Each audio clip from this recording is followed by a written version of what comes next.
In today's video, I'm going to teach you how to create an echo effect in Audiomass. Audiomass is a free, browser-based audio editor, so all you need is an internet connection and your audio file. Start by heading to audiomass.co and input your sound. Once your file is loaded, you'll see its waveform displayed on the screen, which is where you'll do your editing. Next, decide exactly where you want the echo. You can apply it to the entire audio or just a specific section. To target a portion, click and drag across the waveform to highlight that selection. Keeping your selection intentional helps you control where the echo appears, like only on a vocal phrase or a guitar riff instead of the whole track. With your audio selected, go to the top menu and open the Effects menu. From there, choose Delay. This is the effect that creates a repeating echo. A small window will appear with settings you can adjust. The two most important ones to focus on are delay time and decay factor. Delay time controls the gap between each echo. A short delay gives you a tight, slap-back style echo that can add presence without sounding too spacious.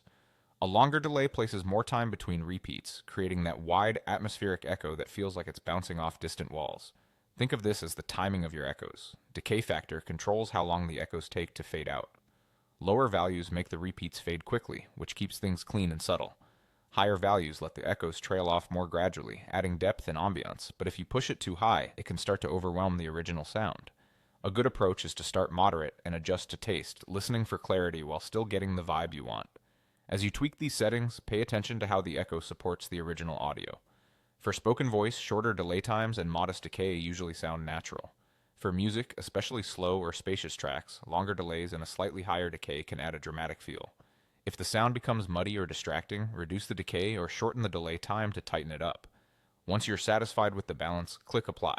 This renders the echo effect onto your selected audio.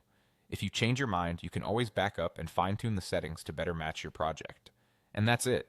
You've added a clear, controlled echo in Audiomass using delay, delay time, and decay factor. Experiment a little to find the sweet spot for your track, and you'll get polished, professional results.